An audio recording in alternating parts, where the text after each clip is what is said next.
Welcome, life theory enthusiasts. Today, we're about to embark on a fascinating journey that will unravel the hidden strategies of the wealthy. Our series, 15 Ways Wealthy Individuals Leverage a Recession, will shine a light on how the affluent not just survive, but thrive in periods of economic downturn. Ready for an adventure? Let's delve in and uncover the world of the wealthy in a recession. Number 1. Snapping up budget real estate. In periods of economic decline, the real estate market often faces significant blows.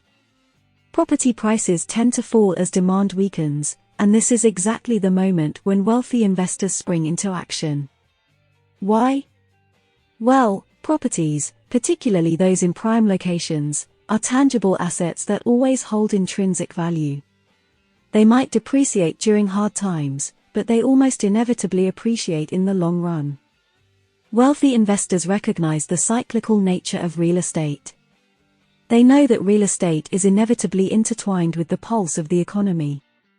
When times are good, prices rise, and when times are tough, prices fall.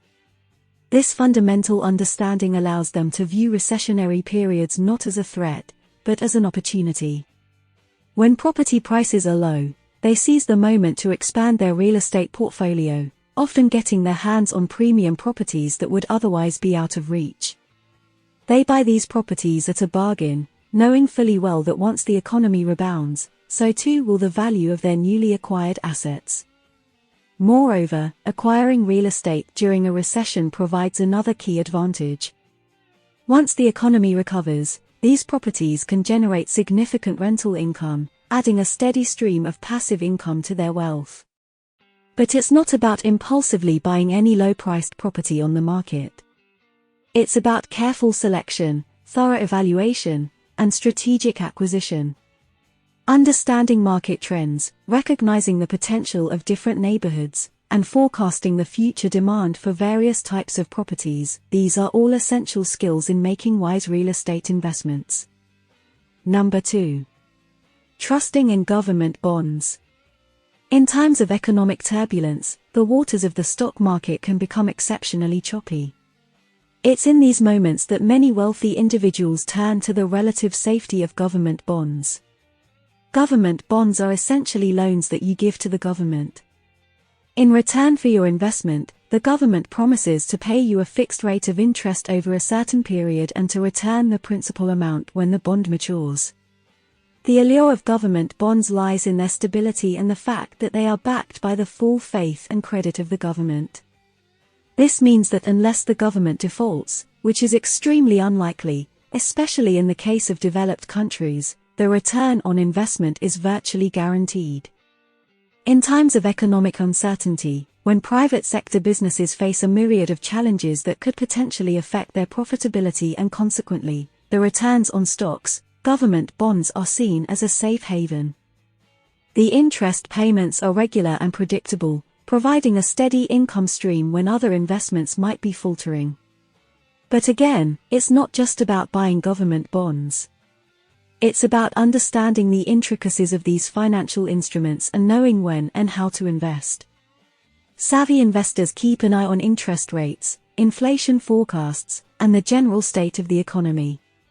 This allows them to make informed decisions on when to purchase these bonds to maximize their return on investment. Moreover, wealthy individuals also consider the advantages of diversification, and government bonds play a crucial role in this aspect. Having a diverse portfolio, which includes a mix of assets like stocks, real estate, and bonds, can mitigate risk and provide a buffer against the volatility of the stock market. Number 3. Storing value in tax havens. Picture this: you've amassed a significant fortune, but with increased wealth comes increased tax obligations. Now imagine there were ways to legally reduce these burdens. Wouldn't you be intrigued? This is where tax havens come into play. Tax havens are countries or regions that offer exceptionally low tax rates or even no taxes at all, coupled with strong secrecy laws that provide anonymity. These characteristics make tax havens attractive to wealthy individuals seeking to minimize their tax liabilities and protect their fortunes. These aren't hidden back alley dealings, but rather, savvy strategic decisions made within the realm of existing laws. Corporations do it, and so do some of the wealthiest people. By allocating funds into offshore trusts, companies, or accounts in these tax havens, they aim to preserve and grow their wealth. But it's not all just about dodging taxes. In uncertain economic times, placing money in offshore accounts can also serve as a kind of insurance policy. If an individual's home country faces economic instability, having money safely tucked away elsewhere provides a financial safety net. Yet, as intriguing as these practices may seem, they are not without criticism and legal considerations. Not all actions in this space are lawful, and worldwide, authorities are cracking down on illicit activities related to tax evasion. Remember, it's essential to balance the pursuit of wealth preservation with a commitment to ethical and legal practices. The strategies we discuss here are not endorsements, but rather, are meant to shed light on the various tactics employed in the world of wealth management. Number 4. The safety guard of insurance. Insurance, in its essence, is about protecting oneself against unforeseen losses. But when it comes to the wealthy, they often use insurance not just as a protective measure, but also as a strategic financial tool. Consider this.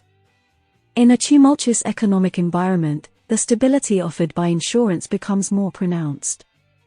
When other investments may falter due to market conditions, insurance policies often remain stable, providing a safe harbor in a stormy financial sea. Moreover, certain types of insurance can also act as a wealth-building mechanism. Whole life insurance policies, for instance, have a cash value component that can grow over time, often with tax benefits, providing an extra reservoir of funds. Then there's the less obvious role of insurance as a wealth transfer tool. Properly structured life insurance policies can facilitate smooth and tax-efficient wealth transfer to the next generation, an aspect extremely important to wealthy families looking to preserve their legacy. Interestingly, the wealthy also tend to insure a lot more than just their lives and property. They're known to insure their art collections, body parts, and even potential future earnings, highlighting their focus on risk management across all their assets. However, let's make this clear. While insurance can serve as an effective wealth management tool, it's not a standalone solution. It's a component of a more comprehensive financial strategy, tailored to one's specific needs and circumstances. Navigating the world of insurance can be complex, but its role in wealth preservation and growth cannot be underestimated. Just like every other financial decision, it requires careful consideration, expert advice, and, at times, a dose of creativity. Number 5. Mastering the art of renegotiation. In times of economic downturn, wealthy individuals do not simply adjust to the circumstances, they actively reshape them. Renegotiation is a key tool in this endeavor, and it's not just about driving hard bargains or seeking discounts. It's about reassessing the value of assets, services, and contracts, and aligning them with the realities of the market. In a recession, cash becomes king. Liquidity tightens, and most businesses, big or small, face challenges. This is when the wealthy, with their financial resources, can step in and negotiate terms that are more favorable to them. It could be reducing the cost of a service, securing better repayment terms on a loan, or getting more favorable lease terms on a property. The opportunities for renegotiation aren't limited to just business contracts or purchases. Wealthy individuals often renegotiate their financial arrangements, such as the terms of their loans or mortgages. By doing so, they can significantly reduce their interest payments or secure more flexible payment schedules, thereby preserving their liquidity.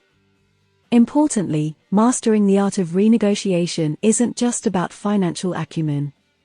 It's also about understanding human psychology, knowing when to push and when to concede, and being able to build and maintain relationships even while driving a hard bargain.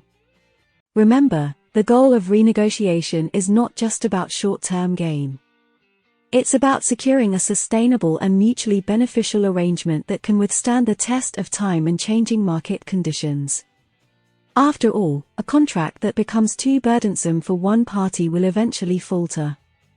Number 6. Benefiting from low interest rates. You see, when economies struggle, central banks often reduce interest rates to stimulate borrowing and spending. While this move decreases returns on savings and bonds, it also significantly reduces the cost of borrowing money. That's where the wealthy see an opportunity. With lower interest rates, loans become cheaper. This is an opportune time for the wealthy to borrow money for investments that can yield higher returns. This could involve purchasing real estate, investing in businesses, or acquiring assets that are expected to appreciate over time. Moreover, low interest rates can also benefit those who already have loans. This is the perfect time for renegotiating the terms of existing loans, possibly securing a lower interest rate, or refinancing mortgages, both strategies that can lead to significant savings over time. However, it's important to note that benefiting from low interest rates isn't just about borrowing more. It's about leveraging this borrowed money intelligently. The goal is to invest in opportunities that yield a higher return than the cost of the loan, effectively turning the low-interest environment into a money-making machine. As we continue to explore how the wealthy leverage a recession, it becomes apparent that it's not just about having resources, but also about knowing how to use them strategically. With that said, let's move on to our next topic, where we'll discuss a strategy that requires a keen eye for value and timing. Stay tuned. Number 7. Capitalizing on abundant workforce. You see, during a recession, unemployment rates usually rise.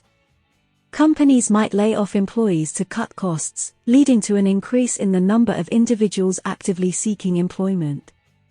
While this situation is undoubtedly challenging for those affected, it presents an interesting opportunity for those with a business mindset. An abundant workforce means that businesses have a larger pool of potential employees to choose from. This might lead to finding highly qualified individuals who, under normal circumstances, might not be available or might command a higher salary. It also means that labor costs, in general, might be lower, as individuals are often willing to accept less favorable terms in order to secure employment. Moreover, businesses might be able to negotiate more flexible contracts, engage consultants instead of full-time employees, or even outsource more tasks. Essentially, having access to an abundant workforce provides more options, and flexibility is often key in navigating economic downturns successfully. But don't mistake this strategy as taking advantage of others' misfortune. Rather, it's about adapting to the market conditions and possibly providing opportunities where they might otherwise be scarce. And remember, good businesses value their employees, knowing that their success is intrinsically tied to the success of their team. Number 8. Acquiring bankrupt companies. Buy low, sell high. This mantra does not only apply to stocks or commodities but can extend to businesses as well. Specifically, acquiring bankrupt companies. During a recession, businesses, particularly small and medium-sized ones, often face financial difficulties. A reduction in consumer spending or disruptions in supply chains can lead to cash flow problems. In extreme cases, these issues may result in bankruptcy. Here is where strategic investors step in. Investors with the necessary capital and risk tolerance often see bankrupt or distressed companies as opportunities. They buy these companies at a significantly reduced price, then leverage their resources and expertise to turn the company around. This strategy is not for the faint-hearted, as it often involves high-risk decisions and intense management efforts. It requires a deep understanding of the industry, the ability to see potential where others see failure, and the willingness to weather some stormy seas. Moreover, it often involves a restructuring process that can be complex and challenging. It might mean streamlining operations, renegotiating contracts, or even laying off employees, tough decisions that aim to make the company leaner, more efficient, and eventually more profitable. Despite the risks, acquiring bankrupt companies during a recession can be a powerful wealth creation strategy. Not only does it offer the possibility of significant financial returns, but it can also result in saved jobs and the preservation of businesses that might otherwise have disappeared. Number 9. Leverage on government bailouts. In the world of high finance and wealth, it's not always about cutting deals, crunching numbers, or buying low and selling high. Sometimes, it's about navigating the corridors of power and making the most of the support that governments offer during times of crisis. Yes, dear life theory followers, we're talking about leveraging government bailouts. A government bailout is when public funds are used to rescue a failing or financially unstable private company. During a recession, these bailouts become more common as governments attempt to prevent industries from collapsing and causing further damage to the economy. For billionaires and their companies, these bailouts can provide a lifeline, allowing them to weather the storm of recession and come out relatively unscathed on the other side. By securing government bailouts, companies can receive a much-needed injection of capital, maintain their workforce, and continue their operations. Leveraging government bailouts requires a deep understanding of the political landscape, and a good network of contacts in the right places. It's about knowing when to ask for help, how to negotiate terms, and how to position your company as a vital part of the economy that deserves saving. This isn't a strategy that's available to all. It's often a game played by the big players, those with influence and resources who can make a compelling case for their value to the economy. However, it's an important part of the billionaire's playbook during a recession and a crucial element in understanding how the wealthy stay wealthy, even during tough economic times. Number 10. Preemptive stock dumping or shorting. Stock market dynamics are not for the faint-hearted. They can be likened to a high-stakes poker game, where those who understand the rules and master the art of bluffing can walk away with sizable fortunes. A strategy often employed by the financially savvy during a recession is that of preemptive stock dumping or shorting, and today, Life Theory brings you an insider's look into this practice. Stock dumping refers to the selling off of shares, typically in large quantities, to prevent loss during an anticipated downturn. Wealthy individuals, equipped with a keen understanding of market trends and economic indicators, often manage to exit their positions just before the market nosedives. They shield their wealth by converting their shares into cash or more stable investments, thereby mitigating potential losses. Shorting stock, on the other hand, is a slightly more complex maneuver. This involves borrowing shares of a stock from a broker and selling them immediately, with the aim of buying them back later at a lower price. The difference between the sell price and the lower buy price is the profit. During a recession, when stock prices are generally on a downward trajectory, this strategy can prove immensely profitable. However, both these strategies require a deep understanding of market movements, outstanding timing, and a certain level of audacity. They involve significant risks, as markets can be unpredictable and contrary to expectations. But those who get it right can safeguard their wealth and even increase it, demonstrating yet again that the rich have an entirely different playbook when it comes to wealth preservation and multiplication. Number 11. Bottom of the market stock buys. The stock market is a battlefield where fortunes are made and lost. While many see a falling market as a cause for panic, those who've built considerable wealth often view it as a prime opportunity. They understand that even in chaos, there are seeds of phenomenal growth. One such strategy often adopted by wealthy individuals during a recession is making bottom-of-the-market stock buys, and today, we at Life Theory shed light on this intriguing tactic. When the economy plunges into a recession, stock prices tend to fall sharply as investors scramble to sell their holdings to avoid losses. This is when the savvy investor steps in. Armed with cash reserves and a deep understanding of the market, they start buying up shares at prices far below their intrinsic value. The key to this strategy is identifying fundamentally strong companies whose stock prices have been unfairly battered due to the overall market sentiment. These are often businesses with robust financials and a proven track record of weathering economic storms.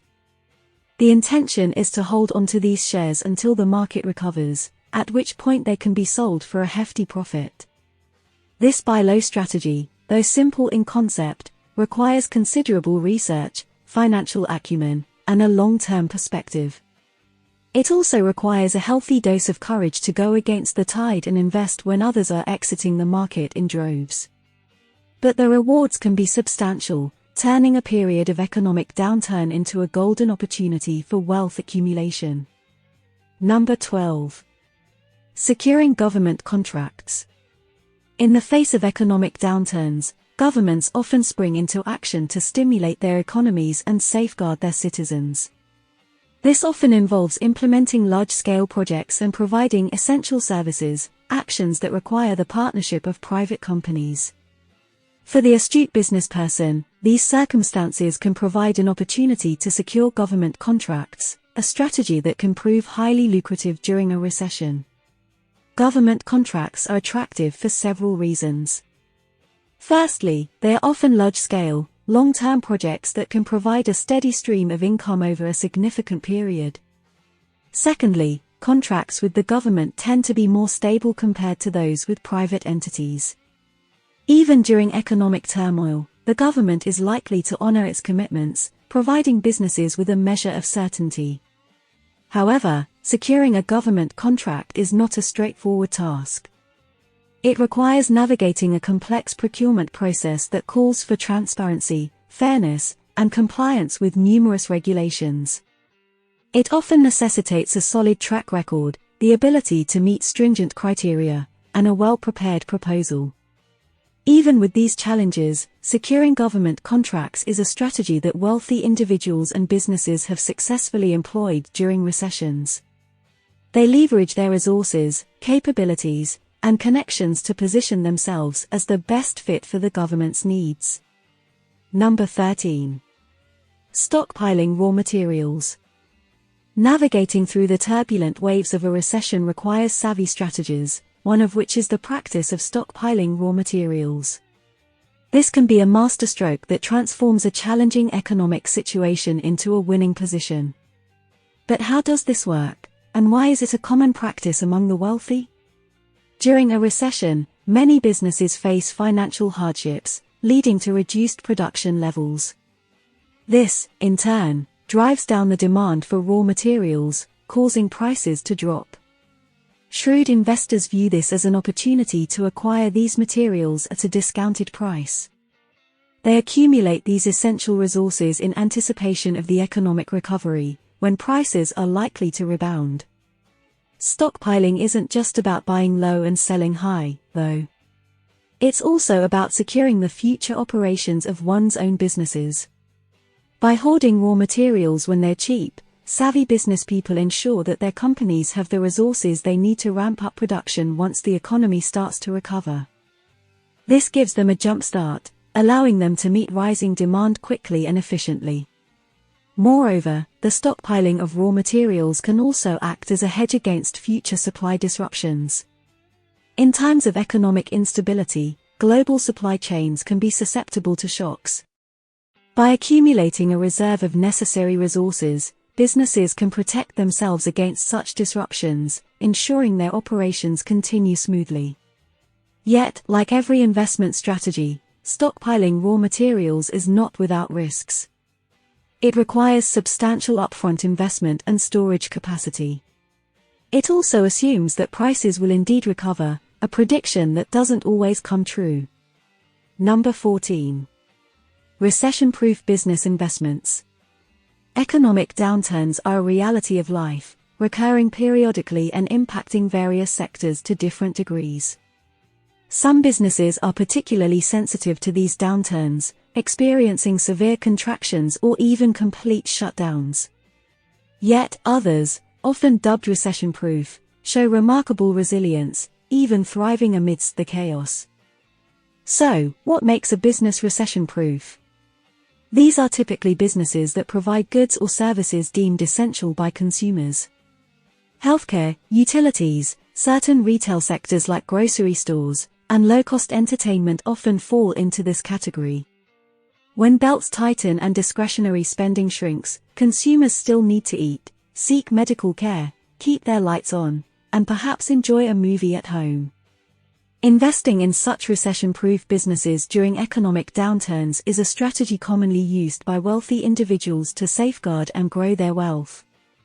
This approach allows them to continue generating income even when the economy as a whole is struggling. Moreover, during these periods, the value of these businesses can often be underestimated, presenting an opportunity for savvy investors to acquire stakes at a discount. When the economic tides turn, these investments are well positioned to appreciate significantly. As with all investment strategies, due diligence is paramount. Investors must carefully assess the business's fundamentals, the industry it operates in, and the broader economic environment. In a recession, the value of a business is not only in its current profitability but also in its capacity to weather the storm and emerge stronger on the other side. Number 15. Luxury buys in a seller's market.